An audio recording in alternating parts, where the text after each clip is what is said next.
as we finished with, we have now seen its impact on the age of exploration, its impact on Africa, West Africa. We've seen it with Southeast Asia as well as South Asia. Now we're going to pick it up to East Asia. East Asia, when I think of East Asia, it's going to be China, Korea, Japan. And we're not really going to talk about Korea at all, but it's really going to be the impact of exploration on East Asia.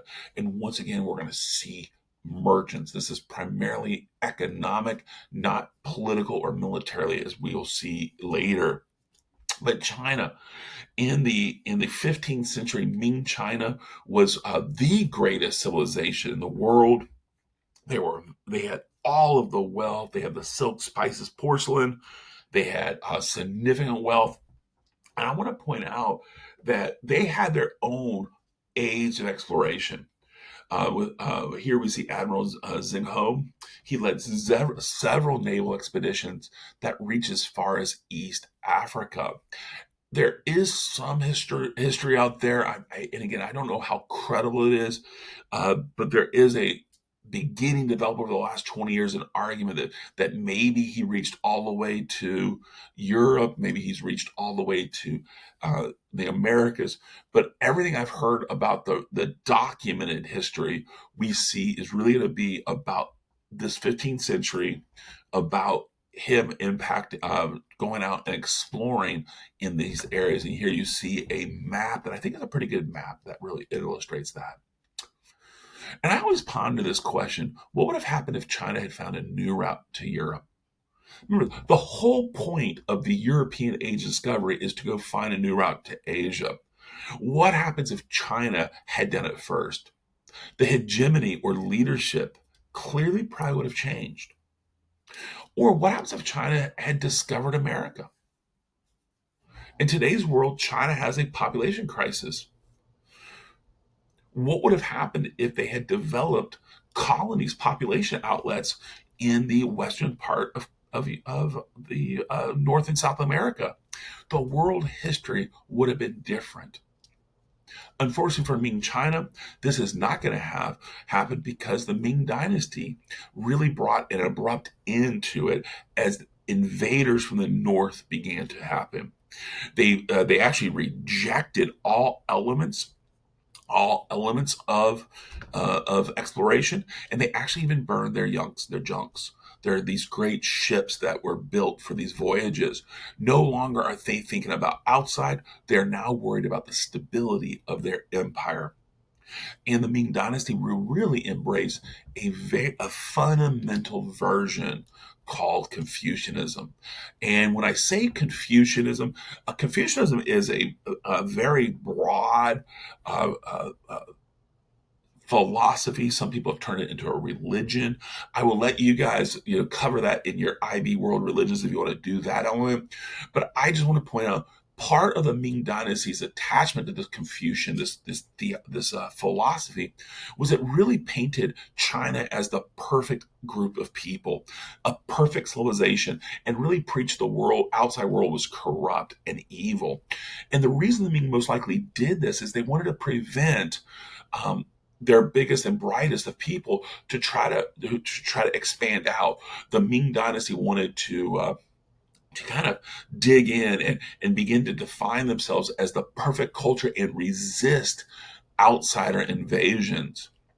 And it is during this time period, the late 15th and early 16th centuries, we begin to see the Portuguese expedition gets to China. They're going to negotiate the establishment of Macau. Macau is a trade enclave. And I want to point out, in an enclave, the Portuguese were able to buy Chinese goods only with gold and silver. They were not allowed to sell products to Chinese. This is a way for the Ming Dynasty to resist outside influences. These enclaves were established, even though it's a Portuguese enclave, they're really going to be defined by Chinese Confucian policy. The Chinese government was excited to be able to get wealthy off the Chinese goods, silk, spices, porcelain, but they resisted any influence from the outside world, this is actually really going to negatively impact their long-term development, because by resisting the outside influences, they're going to resist the technological advances in which Europe does. The Europeans are going to really develop, for example, they're going to develop these vast developed technological weapons, military weapons, in the next 100 years. Well, China will resist embracing those because they want to keep the outside world out, because it is quote unquote corrupt. But with that said, unfortunately for the Ming Dynasty, it was not the Europeans who actually brought their downfall. It was going to be the Manchus. In the 1600s, the Manchus began a series of invasions. Here's the Manchurians. They're crossing over the Great Wall of China, and they begin to invade these areas. And the Ming Dynasty is going to attempt its best to resist. Unfortunately for them, the Manchus will defeat the Ming, and in 1644, the Qing Dynasty establishes itself as the dynasty of China for the next few centuries. Since they were of Manchu descent, the Qing dynasty is going to embrace a fundamental Confucian perspective to justify their rule. In other words, the Manchus wanted to really ensure the rest of the Chinese that the Manchus are actually Chinese.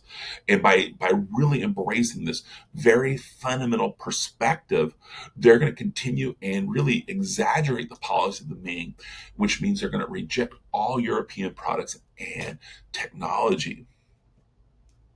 This is when the British are coming to knock. By the time we get to here, we see the Ming. Don't worry about the Ming Dynasty there. I need to fix that. The British East India Company placed pressure on the Qing Dynasty in the mid to late 18th century, and they were like, "Hey, Qing Dynasty, we need more access." Well, this is when the British were able to get a trade enclave in Canton. And once again, they were open to buy Chinese goods with gold and silver. Well, in 1793, the trade envoy led by Lord Macartney really, they're really beginning this thing called the Industrial Revolution by this time, and we're going to see that in January.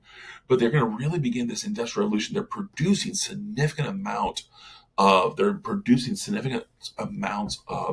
cotton textiles, and they're needing markets. So Lord Macartney comes in 1793 and says, we need to renegotiate. We need not only access to your goods, we need access to your markets.